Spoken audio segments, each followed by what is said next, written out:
चलिए बेटा, ये आज हम लोगों की दूसरी क्लास है। इसमें जो है हम लोग क्या करेंगे, इसमें हम लोग जो कल हमने पढ़ा था उसका थोड़ा सा पहले रिवाइज कर लेंगे, फिर इसके बाद हम लोग आगे पढ़ेंगे। कल हमने प्राकृतिक संख्याओं के बारे में सीखा था, तो 2 मिनट में उसको मैं रिवाइज करा दूं। प्राकृतिक संख्या क्या होती थी, देखो ध्यान से। प्राकृतिक संख्या की अगर हम बात करते हैं प्राकृतिक संख्या की, तो प्राकृतिक संख्या में प्राकृतिक संख्या हेडिंग में डाल देता हूं आपकी प्राकृतिक संख्या। तो कल मैंने इसके बारे में आपको समझाया था कि गिनती करने वाली संख्याओं को हम लोग प्राकृतिक संख्या कहते हैं। जैसे गिनने वाली संख्याओं में हम लोग स्टार्ट करते हैं 1 से 2 से 3 से 4 से 5 से 6 से 7 से 8 से 9 से 10 से। तो यानी कि क्या हुआ कि जो संख्याओं का यूज, जिन संख्याओं का यूज हम लोग गिनने में करेंगे हम उनको प्राकृतिक संख्या कहेंगे। यानी कि ये संख्या पहले से ही प्रकृति में मौजूद होती है। इसके बाद क्या कहानी बनती है कि जैसे मेरे पास ये अभी मैंने एग्जांपल लिया, अगर मैं पूछूं how many marker in my hand, यानी कि मेरे हाथ में कितने मार्कर है, तो आप लोग बोलोगे 2। अब मैं पूछूंगा कौन कौन से कलर के, तो आप बता दोगे कि सर आपके पास एक तो ब्लैक मार्कर है और एक आपके पास ब्लू मार्कर है, ठीक है। लेकिन अगर यही तो हम लोग बात करें कि सर अब आपके पास कितना मार्कर है, तो मैं कहूंगा कि आप बोलेंगे कि आपके पास जो है 1 मार्कर है। हाँ, अब कहानी ये आती है कि ठीक से समझ में आ गया कि अच्छा इसकी स्टार्टिंग कहाँ से होती है, इसकी शुरुआत कहाँ से होती है प्राकृतिक संख्याओं की। तो प्राकृतिक संख्याओं की शुरुआत मैंने बताया कि अब ये 1 से शुरू होता है। क्यों, तो अगर मेरे पास ये है ना, तो अगर मैं इसको ऐसे भी कर लेता हूँ तो मेरे पास 0 हो जाएगा। तो क्या सर 0 मेरा प्राकृतिक संख्या नहीं होगी? इसको मैं थोड़ी देर बाद बताता हूँ। देखना, तो प्राकृतिक संख्या के बारे में हमने ये सीखा कि जो संख्याएं प्रकृति में पहले से मौजूद होती है उन्हें हम लोग प्राकृतिक संख्या कहते हैं। इन संख्याओं का उपयोग इन संख्याओं का उपयोग हम लोग गिनने में करते हैं, इसलिए हम इसको गण संख्या भी बोल सकते हैं। गण संख्या यानी कि गिनने वाली संख्या। अब देखना, अगर मैंने यहाँ पे अगर मैं आपको ये लिखूं कि ये जो कहानी है ये कहाँ से शुरू होती है बेटा, 1 से, फिर इसी तरीके से 2, फिर इसी तरीके से 3, फिर 4, फिर 5, फिर 6, और ऐसे ही ये कहाँ आगे तक जाती रहती है। यहाँ पे हम लोग एक निशान लगाते हैं जिसको हम लोग बोलते हैं अनंत। हिंदी में अनंत बोलते हैं, इंग्लिश में इसको हम लोग इनफाइनाइट बोलते हैं। इस अनंत का मतलब ये है कि प्राकृतिक संख्या शुरू तो 1 में हो गई है, प्राकृतिक संख्याओं की शुरुआत तो 1 से तो हुई है, लेकिन ये जो है ये कहानी जो इसकी चलती जाएगी ये कभी भी खत्म नहीं होती। सर क्यों नहीं खत्म होती, शुरू तो 1 से आपने कर दिया खत्म, तो बेटा क्या कभी भी, अभी मैंने इनको बोला कि गिनने वाली संख्या है, गणन संख्याएं, क्या कभी गिनती खत्म होती है? 100 के बाद क्या 101 नहीं आएगा? 101 के बाद क्या जो है 200 नहीं आएगा? बिल्कुल आएगा। तो इस तरीके से गिनती तो हमेशा चलती जाएगी। जब गिनती हमेशा चलती जाएगी तो हमारी प्राकृतिक संख्या भी कभी भी खत्म नहीं होने वाली है। तो सर ये स्टार्टिंग कहाँ से हुई? स्टार्टिंग हुई है 1 से। तो अब आपके मन में एक चीज सवाल आ रही होगी, सर जी सवाल आ रहा होगा सर जी आपने इसको 1 से ही क्यों शुरू किया गया है? आप इसको 0 से भी तो शुरू कर सकते हैं, क्योंकि 0 इसके पहले पीछे रहता है। हाँ, पहले पीछे रहता है। लेकिन अगर मैं इसको एक एग्जांपल से आपको समझाऊं, अभी देखना जानते हो, कल भी मैंने इसके बारे में बताया था कि अभी मेरे पास कितने मार्कर हैं। मेरे पास अभी 2 मार्कर हैं, एक हो गया ब्लैक, एक हो गया मेरे पास ब्लू। अगर मैं इसको ले लेता हूं तो अब मेरे पास कितने मार्कर है? अब मेरे पास 1 मार्कर है। इसका कलर कैसा है? इसका कलर ब्लू है। ब्लू अगर अब मैं इसको डिजाइन करता हूं, अब मैं पूछता हूं कि बताओ भाई मेरे पास कितने मार्कर है, तो आप क्या बोलोगे? 0 मार्कर है। और अगर मैं यहीं पे काउंटर क्वेश्चन कर दूं, इससे मैं आपसे पूछ लूं कि मेरे पास अगर 0 मार्कर, तो उस 0 मार्कर का कलर क्या है? यानी कि ये 0 जो है प्रकृति में नहीं होता। बात समझ में? और जो चीज प्रकृति में नहीं होता तो हम लोग उसको जो प्राकृतिक संख्या कैसे ले सकते हैं? तो इसलिए हम लोग जो 0 को प्रकृति या 0 को प्राकृतिक संख्याओं के समूह में नहीं बांटते, नहीं रखते हैं। अब बात करते हैं, देखो बेटा सबसे पहली बात हमने जैसे बताया कि ये कहां से स्टार्ट होता है? स्टार्ट होता है बेटा 1 से। और जब कोई चीज स्टार्ट होती है, शुरू होती है, तो सबसे छोटी होती है। यानी कि यहां से एक क्वेश्चन बनता है कि सबसे छोटी प्राकृतिक संख्या कौन सी है? देखो यहां पे अगर मैं बताऊंगा आपको, यहाँ पे सबसे छोटी प्राकृतिक संख्या, सबसे छोटी प्राकृतिक संख्या। तो सबसे छोटी प्राकृतिक संख्या जैसे मैंने आपको बताया कि जो चीज जहां से स्टार्ट होती है, जहां से शुरू होती है, वो उसी टाइप पे सबसे छोटी होती है। जैसे कोई छोटा बच्चा है तो जब उसका जन्म होगा तो सबसे छोटा होगा धीरे बढ़ता चला जाएगा। तो यानी कि सबसे छोटी प्राकृतिक संख्या क्या हो जाएगी हमारी, 1 होगी। तो यहाँ पे सबसे ज्यादा क्वेश्चन पूछा जाता है कि सबसे छोटी प्राकृतिक संख्या क्या हो जाएगी, सबसे छोटी प्राकृतिक संख्या हमारी 1 हो जाएगी। ठीक है सर, सबसे छोटी प्राकृतिक संख्या हो गई।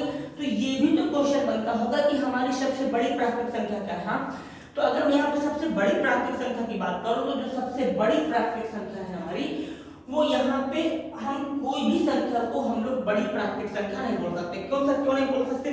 तो जिस भी संख्या को मैं कहूंगा कि ये मेरी बड़ी प्राकृतिक संख्या है, उसके आगे वाली एक पहले से तैयार होगी। यानी कि अगर मैं 500 को बोल देता हूँ, अगर मैं 500 को बोलता हूँ कि दिस इज बिग नंबर, लेकिन फिर ये 501 भी तो है, तो वो भी तो बड़ा नंबर हो जाएगा। तो फिर मैं कैसे बोल दूं कि जो 500 मेरी सबसे बड़ी प्राकृतिक संख्या है? नहीं बोल सकते।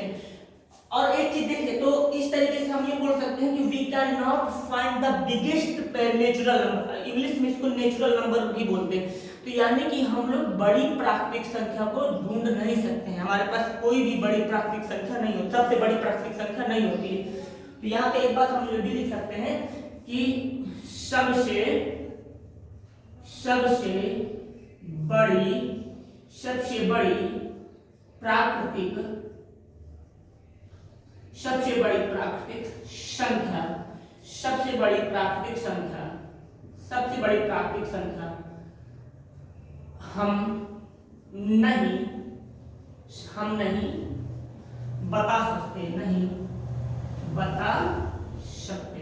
सबसे बड़ी प्राकृतिक संख्या हम नहीं बता सकते, सबसे बड़ी प्राकृतिक संख्या हम नहीं बता सकते हैं, सबसे बड़ी प्राकृतिक संख्या हम नहीं बता सकते, सबसे बड़ी प्राकृतिक संख्या हम नहीं बता सकते। अब आगे देखो, सबसे बड़ी प्राकृतिक संख्या हम लोग नहीं बता पाएंगे।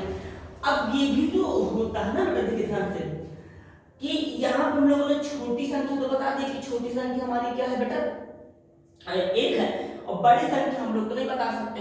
हाँ, लेकिन अगर कोई ये पूछे कि ग्रुप कहाँ तक जाता है प्राकृतिक संख्याओं का, तो प्राकृतिक संख्याओं का ग्रुप जाता है अनंत तक। ठीक है, इसमें अनंत प्राकृतिक संख्या होती है।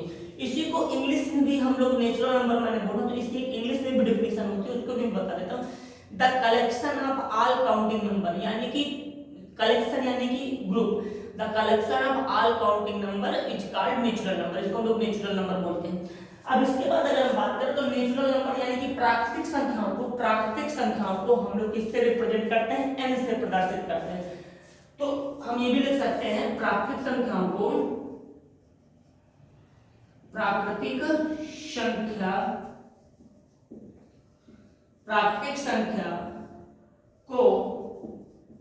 n से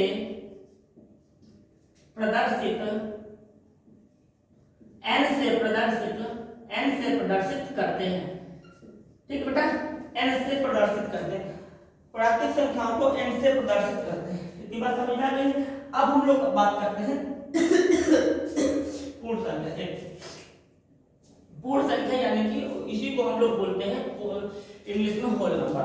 देखिए इसकी क्या कहानी है, इसकी कहानी ये होती है कि जब हम प्राकृतिक संख्याओं के ग्रुप में, किसके ग्रुप में, प्राकृतिक संख्या।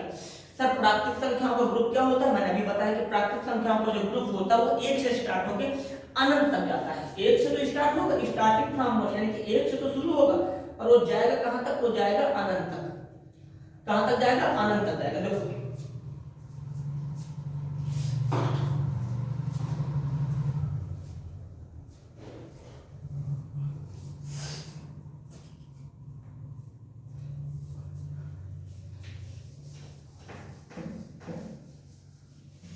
देखो भाई, पूर्ण संख्या, सर ये क्या होती है, जो पूर्ण संख्या का मतलब क्या है।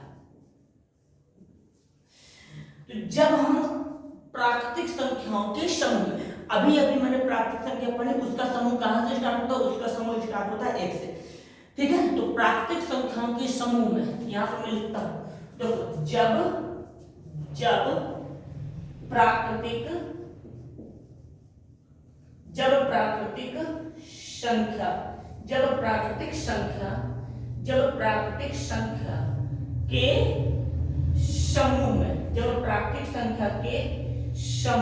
जब प्राकृतिक संख्या के समूह में हम जीरो को शामिल कर लेते हैं, जीरो को शामिल कर लेते हैं, जीरो को शामिल कर लेते हैं, तो वह समूह प्राकृतिक संख्याओं के ग्रुप में जब हम जीरो को शामिल कर लेते हैं, प्राकृतिक संख्या का समूह रहा, देखो जैसे ये है मेरा प्राकृतिक संख्याओं का समूह 1, 2, 3, 4, 5, 6 और डॉट अनंत तक गया। तो प्राकृतिक संख्याओं के समूह में जब हम जीरो को शामिल कर लेंगे, जीरो कौन है मेरा, ये रहा मेरा जीरो, तो जीरो को भी मैंने शामिल कर लिया, जीरो को शामिल कर लेंगे तो वह समूह पूर्ण संख्या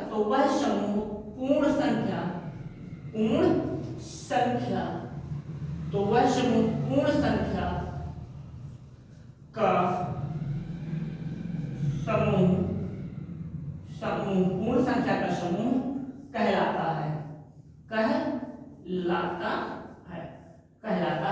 इतनी सी बात समझ में आई। यानी कि इसमें किसको शामिल किया गया, इसमें शामिल किया गया है जीरो को, यहाँ पे हमने जीरो को शामिल किया। ठीक है, तो आज इतना ही, इसके बाद अब कल।